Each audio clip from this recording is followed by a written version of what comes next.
आजकल पाकिस्तान के अंदर जितने भी लोगों के बैंक अकाउंट, इजी पैसा अकाउंट या जैज़ कैश अकाउंट ब्लॉक क्यों हो रहे हैं। मैंने इससे पहले भी 2-3 वीडियोस बनाए थे, तो उसमें मुख्तलिफ लोगों ने मेरे से रब्ता किया और कमेंट सेक्शन में हर एक का अपना अपना मसला मसाइल था। तो उनके अकाउंट क्यों बंद हो रहे थे, क्योंकि जब आप लोग बाइनेंस के ऊपर या किसी भी और एक्सचेंजेस के ऊपर यूएसडीटी बाय करते हैं तो आपका अकाउंट बंद नहीं होता। लेकिन जब आप अपने यूएसडीटी सेल करते हैं तो आपका बैंक अकाउंट या इजी पैसा या जैज़ कैश जिससे आप पेमेंट रिसीव करते हैं, आपके अकाउंट के अंदर पैसे आते हैं। तो आपका बैंक अकाउंट या इजी पैसा जैज़ कैश अकाउंट क्यों बंद हो जाते हैं, क्यों ब्लॉक हो जाते हैं। तो इंशाल्लाह इस वीडियो के अंदर आप लोगों के एक्सपीरियंस, मुख्तलिफ लोगों के एक्सपीरियंस से जिन्होंने मेरी वीडियोस के अंदर कमेंट किए, तो इस वीडियो के अंदर मैं आप लोगों को उन सबका एक्सपीरियंस भी शेयर करूंगा और इसकी रीज़न भी इन डिटेल बताऊंगा कि आपके अकाउंट क्यों बंद हो रहे हैं। बिस्मिल्लाहिर्रहमानिर्रहीम। अस्सलाम वालेकुम दोस्तों, मेरा नाम है मुबशिर और आपको मेरे चैनल मूवी हट के ऊपर दिल की गहराइयों से वेलकम है।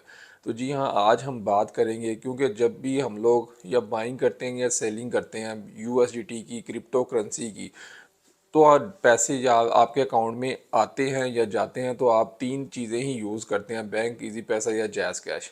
तो जब भी आप लोगों ने बाइनेंस या किसी भी एक्सचेंज के ऊपर, कोशिश करें बड़ी एक्सचेंजेस के ऊपर रहें। छोटी एक्सचेंजेस के ऊपर इतनी ज़्यादा वेरिफिकेशन नहीं होती, ना इतना ज़्यादा सिक्योरिटी डिपॉजिट जमा करवाना पड़ता है, तो कोई भी दूसरा बंदा जो है ना मर्चेंट बन जाता है। तो जब वो मर्चेंट बनते हैं, उनके जो लोग आते ही इसलिए फ्रॉड करने के लिए, डिजिटल फ्रॉड करने का एक नया तरीका है।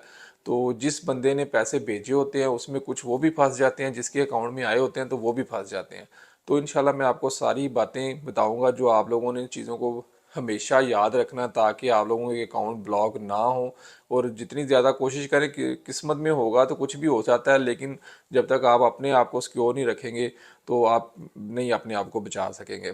फॉर एग्ज़ाम्पल, जब भी आपने बाइनेंस के ऊपर अपने यूएसडीटी सेल करने हैं, यानी कि आपके अकाउंट में पैसे आने हैं, तो लोग अक्सर उनके अकाउंट हो जाते हैं बंद।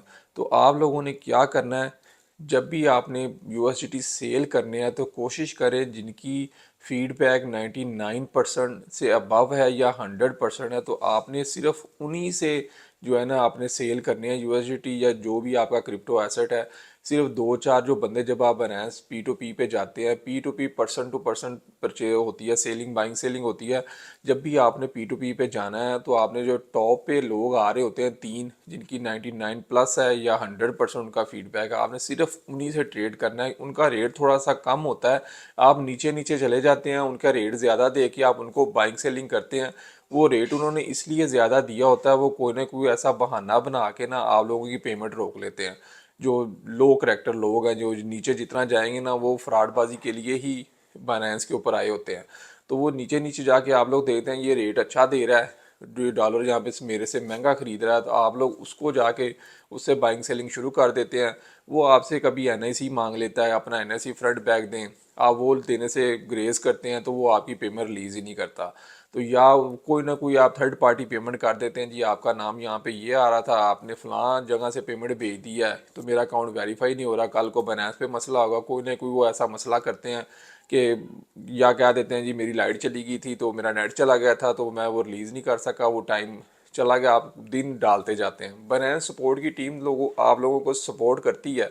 कोई भी मसला हो जाए ऐसा, तो आपने बाइनेंस की सपोर्ट टीम के पास ही जाना है फ़ौरन, तो वो आपका इंशाल्लाह मसला सारा हल कर देंगे। लेकिन जो पाकिस्तान के अंदर है वो बाइनेंस के अंडर नहीं आता। जो पाकिस्तानी बैंक अकाउंट है, आपके इजी पैसा, जैज़ कैश है, वो लोगों के ब्लॉक क्यों होते हैं? ये जो लो फीडबैक वाले लोग हैं ना, ये लोगों के साथ स्कैम करते हैं मुख्तलिफ जगहों पे। उनको आपने पैसे यूएसडीटी दे दिए, वो आपको पैसे नहीं भेजते, या पैसे भेज दिए, जिसने फॉर एग्जांपल उनको यूएसडीटी बाय किए हैं, पैसे भेजे हैं, तो वो उन्होंने बाय करने थे, वो पैसे भेज दिए हैं, लेकिन यूएसडीटी इन्होंने रिलीज़ नहीं किए, इन्होंने किया उनके साथ स्कैम।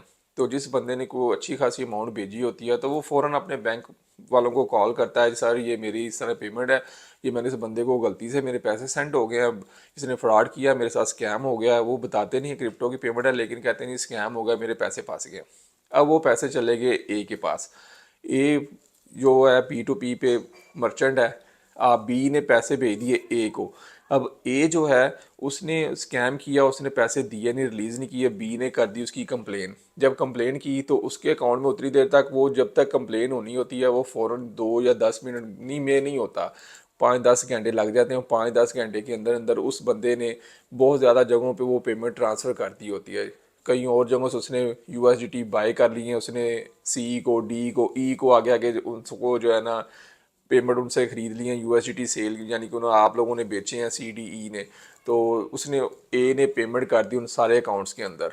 तो जो बी ने कंप्लेन की हुई थी, तो जैसे उसके ऊपर एक्शन होता है उस अकाउंट के ऊपर, वो उसकी भी अकाउंट ब्लॉक हो जाता है, ए का भी। उतनी देर में वो ए जो है ना अपना सारा कुछ बेच बचा के निकल चुका होता है अपने यूएसडीटी। उसने वो जो बंदे काम ही इसलिए आते हैं, आपको पता है पाकिस्तान के अंदर जो है ना वेरिफिकेशन लोग 2 नंबरियाँ बहुत ज़्यादा करते हैं, लेकिन बाहर के कंट्री के अंदर सीएनएसी और ये बैंक अकाउंट बड़े मुश्किल से होता है काम, तो वो एक दफ़ा ही अकाउंट वेरीफाई होता है। तो पाकिस्तान के अंदर लोग मुख्तलिफ जो है ना स्कैम करने के लिए इस तरह की 2 नंबरी आजकल बहुत ज़्यादा करते हैं। वो फेक जो है ना सारा कुछ अपनी बायोमेट्रिक ये वो सारा कुछ, किसी का भी आईडी कार्ड पकड़ा, अकाउंट बना के मर्चेंट बन जाते हैं। अब जो ए ने पेमेंट सेंड कर दी, उसने अपने पैसे यूएसडीटी हर जगह से निकाल के निकल गया। आप लोग बाइनेंस पे भी जब तक जाते हैं तब तक उसका अकाउंट वो ब्लॉक कर देते हैं, लेकिन उसने वहाँ से सारी पेमेंट निकाल के वो तैयार बैठे होते हैं, वो काम ही इसलिए आते हैं। तो आप लोग लेट हो जाते हैं, इस वजह से वो जो सी डी ई एफ के पास पेमेंट गई है, बी की कंप्लेन की, वो जहाँ जहाँ पैसे गए हैं तो वो सारे के सारे अकाउंट ब्लॉक होते जाएंगे। चाहे आप पी टू पी या क्रिप्टो का काम नहीं भी करते, अब सी डी ई एफ ने कहीं अपने भाई को पैसे भेज दिए या अपनी सिस्टर को भेज दिया, अपनी मदर को भेज दिया, आगे ट्रांसफ़र कर दिए हैं, तो वो पैसे जहाँ गए हैं, चाहे 1,000 रुपये है, वो 1,000 जहाँ गया पूरा का पूरा अकाउंट ही ब्लॉक हो गया। आपके 50,000 पड़े हैं या लाख पड़े हैं आपके अकाउंट के अंदर, तो फॉर एग्जांपल मैंने अपने भाई को पेमेंट किया 1,000 की, तो वो 1,000 जब उसके अकाउंट में गया, उसके अकाउंट में जितने पैसे पड़े तो 1,000 की वजह से उसका पूरा का पूरा जो है ना अकाउंट ब्लॉक हो गया। तो इसलिए इस रीज़न की वजह से जो लोग क्रिप्टो का काम अगर नहीं भी कर रहे हैं तो उनके भी अकाउंट सस्पेंड हुए हैं। वो बाद में उनसे प्रूफ मांगते हैं ये पेमेंट कहाँ से आई है, तो जैसे जैसे वो ट्रेस आ जाता है कि ये फ़लाँ बंदे ने भेजी, आगे भेजी, उसने भेजी, इसने भेजी, फ़लाँ एक बंदे ने लाजमी कहीं ना कहीं स्कैम की रिपोर्ट की होती है, जिसकी वजह से वो जहाँ जहाँ पेमेंट जाती है उनके सबके अकाउंट ब्लॉक हो जाते हैं। तो इसलिए जब आप लोगों ने जब भी बाइंग सेलिंग करनी है, छोटी एक्सचेंजेस पे ना जाएं, क्योंकि वहाँ पे बड़ी आसानी से वेरीफाई होके आपको मर्चेंट के अकाउंट मिल जाते हैं और ये लोग इस तरह आके स्कैम कर रहे हैं। तो जब भी आपने परचेजिंग करनी है या सेल करना है, परचेजिंग करते हुए तो आपने पैसे भेजने होते हैं तब कोई इशू नहीं होता, लेकिन जब आप लोगों ने सेल करने हैं तो कम अज़ कम 99% जिनका फीडबैक है, 100% उनके साथ आपने बाइंग सेलिंग करनी है। और जब भी पेमेंट करते वक्त आपने अपने ओरिजिनल अकाउंट से ही पैसे भेजने हैं। सीएनएसी वो इसलिए मांगते हैं आप लोगों से कि जब कल को कोई मसला होगा ये पेमेंट कहाँ से आई है, तो वो कोई ना कोई कहते हैं मेरा जी क्लाइंट था, मेरा दोस्त था, उसने पैसे भेजे, ये उसका सीएनएसी की फ्रंट बैक है, तो पेमेंट जो है ना वो कोई इशू नहीं होता, अकाउंट ओके रहता है। इसलिए जो पी टू पी पे आपसे सीएनएसी मांगा जाता है। अदरवाइज वो ना मांगे, बैंक वाले वेरिफिकेशन मांगे ये पेमेंट कहाँ से आई है, तो फिर मर्चेंट के लिए मसला बन जाता है। तो इसलिए आप लोगों ने 99% वाले लोगों से ही बाइंग सेलिंग करनी है, क्योंकि उनका फीडबैक अच्छा है, लोगों ने उनके साथ बाइंग सेलिंग बहुत ज़्यादा की हुई है, तो आप लोगों को कोई मसला नहीं होगा। जब आप रेट ज़्यादा के चक्कर में फंसते हैं ना, तो वो वहाँ पे स्कैम होता है, फिर आप रिपोर्टें खुद करते हैं, फिर जहाँ जहाँ पेमेंट जाती है सबके अकाउंट ब्लॉक होते जाते हैं।